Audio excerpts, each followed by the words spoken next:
भारत, हर वक्त सच के साथ। नमस्कार, आप देख रहे हैं यू भारत और मैं हूं आपके साथ मनीषा पाटीदार। रुक करते हैं आज की हेडलाइंस की ओर।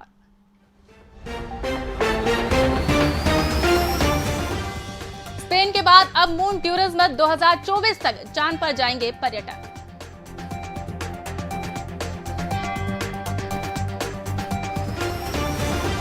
भारत में बनेगी 100 करोड़ कोरोना वैक्सीन। अमेरिकी राष्ट्रपति ने कोरोना से लड़ने को बताया अहम।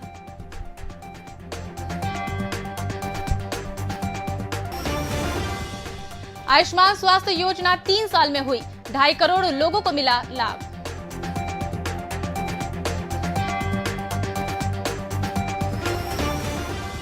प्रदेश बीजेपी ने किया लक्ष्य को ज्यादा कोरोना वैक्सीन। पीएम के जन्मदिन पर शुरू हुआ था महाअभियान।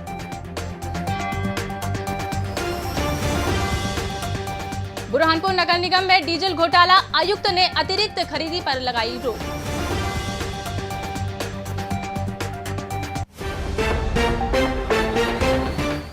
स्पेस के बाद अब मून टूरिज्म भी हकीकत में बदलने जा रहे हैं।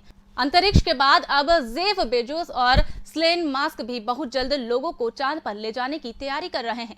दोनों ही कंपनियां चंद्रमा पर उतरने के लिए लैंडर बनाने में जुटी हुई है, जिसमें 2024 तक लोगों को चांद की सतह पर ले जाया जा सकता है। इसमें 4 लोगों को भेजा जाएगा। वह 1 हफ्ता रुकेंगे, जिसमें 1500 करोड़ रुपए का खर्च आएगा।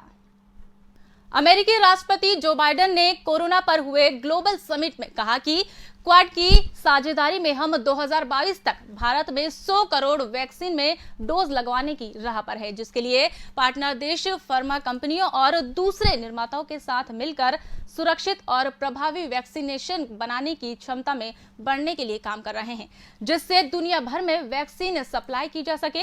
उन्होंने जोर देकर कहा कि मौजूदा समय में कोरोना को हराने से ज्यादा अहम और कुछ नहीं है। नागपुर में देश का पहला 20 मंजिला रेलवे स्टेशन बनाया गया है, जिसका लोकार्पण गुरुवार को केंद्रीय मंत्री नितिन गडकरी ने किया। 0 माइल फ्रीडम पार्क के नाम से स्टेशन का डिजाइन फ्रेंच आर्किटेक्ट ने तैयार किया है, जिसमें नीचे 3 मंजिला पार्किंग सुरक्षित है, जिसमें चौथी, 5वीं और 6ठी मंजिल पर मेट्रो के लिए प्लेटफॉर्म है। स्टेशन में आकर्षक पार्क भी बनाया गया है। वहीं केंद्रीय मंत्री लोकार्पण समारोह में भारत में इतनी उन्नति, तकनीकी और डिजाइन रेलवे स्टेशन को देश का गौरव बताया है। शासकीय सेवकों के उनके सेवाकाल में पात्रता अनुसार पदोन्नति के अवसर पर उपलब्ध कराने के लिए राज्य सरकार ने गृह मंत्री डॉक्टर नरोत्तम मिश्रा की अध्यक्षता में ग्रुप ऑफ मिनिस्ट्री का गठन किया है। ग्रुप में पहली बैठक आज भोपाल में आयोजित की गई। मंत्रालय में हुई बैठक में इस संबंध में चर्चा हुई और भावी रणनीति पर विचार विमर्श भी किया गया। बैठक में ग्रुप के सदस्य सहकारिता मंत्री अरविंद भदौरिया, शिक्षा मंत्री इंदर सिंह परमार, अजाक्स और सपाक्स के प्रतिनिधि सहित विभागों के उच्च अधिकारी शामिल हुए।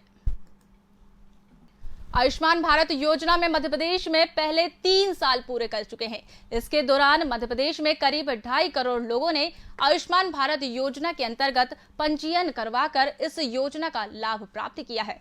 स्वास्थ्य मंत्री डॉक्टर प्रभुराम चौधरी ने भोपाल में पत्रकारों से कहा कि यह योजना स्वास्थ्य का वरदान है। उन्होंने बताया कि अब तक 2.45 करोड़ लाभार्थियों के आयुष्मान कार्ड बनाए जा चुके हैं और शेष लोगों के लिए उनके द्वारा आयुष्मान कार्ड बनवाए जा चुके हैं। वहीं योजना के तहत प्रदेश में 4.7 करोड़ लाभार्थियों को शामिल किया जाएगा।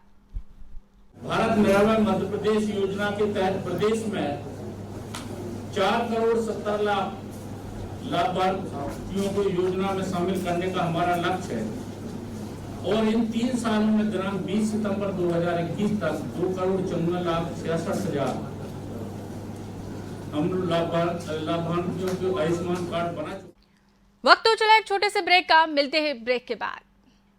सनसनी नहीं, सिर्फ सरोकार, विश्वसनीयता के साथ सटीक खबरें, हर मुद्दे की पड़ताल, हर मुद्दे पर नजर, चप्पे चप्पे की खबर,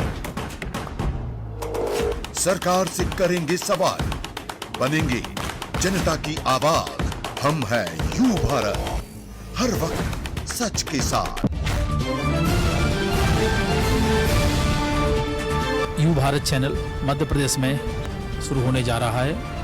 मैं यू भारत चैनल को बहुत बहुत शुभकामनाएं देता हूं। इसके माध्यम से हम समाज में एक जागरूकता का काम करेंगे और वो विषय जो समाज के सामने नहीं आ पाते हैं, यू भारत की निष्पक्षता समाज को एक दर्पण के रूप में काम करेगी।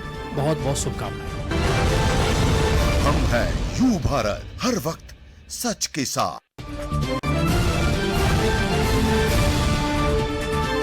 मैं बहुत हर्षित और प्रसन्नचित हूँ ये जानकर कि यू भारत के नाम से एक नया मीडिया का मंच हम सब के लिए उपलब्ध है और जिस प्रकार की टीम, जिस प्रकार का मंच निर्मित हुआ है, मैं आश्वस्त हूँ और विश्वस्त हूँ, दोनों शब्दों का प्रयोग कर रहा हूँ कि ये मंच मीडिया के उन तमाम सारे सरोकारों को पूरा करेगा, उन तमाम मानदंडों और मापदंडों पर खरा उतरेगा जो किसी भी आदर्श मीडिया संस्थान से हम देखते हैं। मैं भारतीय जनता पार्टी पक्ष की ओर से और अपनी ओर से बहुत बहुत शुभकामनाएं देता हूं और आशा करता हूं कि जिस प्रकार की आवश्यकता लोकतंत्र के चौथे स्तंभ से आज के दौर में है, क्योंकि वर्तमान दौर एक बदला हुआ दौर है, देश, दुनिया, ज्ञान, विज्ञान सब प्रकार की चीज़ें बदली हैं, तो बदली हुई परिस्थितियों के दौर से सामंजस्य बिठाएगा और जनहित के मुद्दों पर, चाहे वो भारतीय जनता पार्टी हो या अन्य कोई राजनीतिक दल हो, हमको सजग भी करेगा, सतर्क भी करेगा और जागरूक भी रखेगा।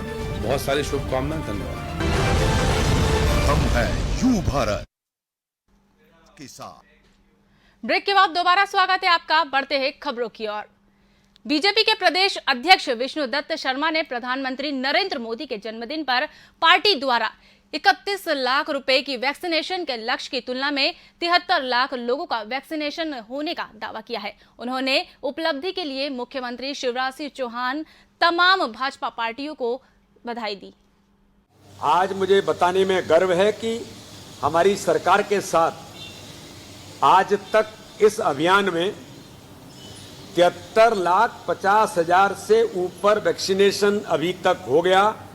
इसलिए माननीय प्रधानमंत्री जी के इस सेवा और समर्पण के अभियान में हमने जो संकल्प लिया था, आज भारतीय जनता पार्टी के कार्यकर्ताओं के प्रयासों से सरकार ने हमारी जो महत्वपूर्ण भूमिका निभाई, इसलिए मैं माननीय मुख्यमंत्री जी को, हमारे बूथ के हमारे एक एक कार्यकर्ता को मैं बहुत बहुत शुभकामना देता हूं कि माननीय प्रधानमंत्री के जन्मदिवस पर हमने जो 71 लाख का संकल्प लिया था वो आज पूरा हुआ है।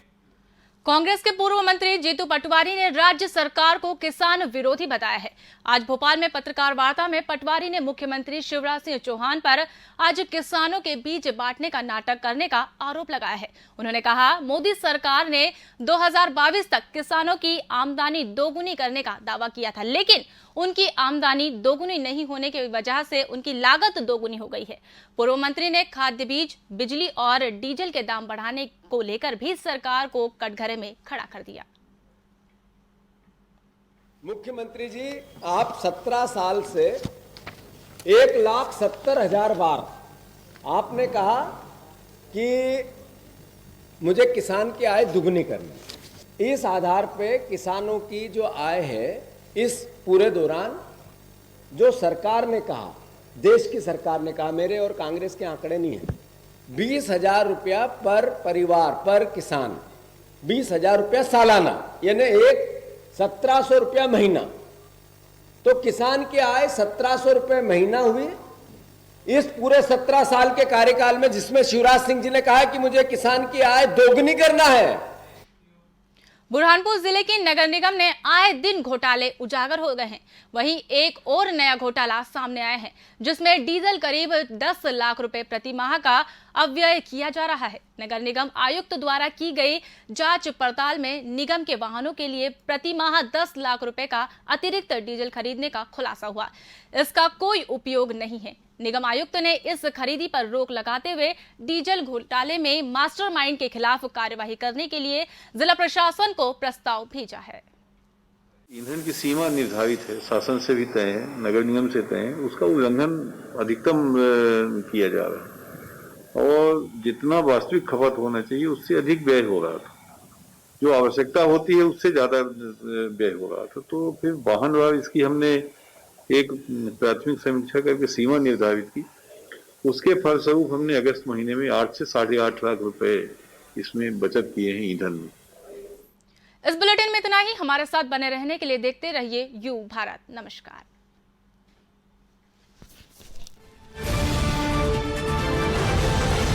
हम हैं यू भारत, हर वक्त सच के साथ।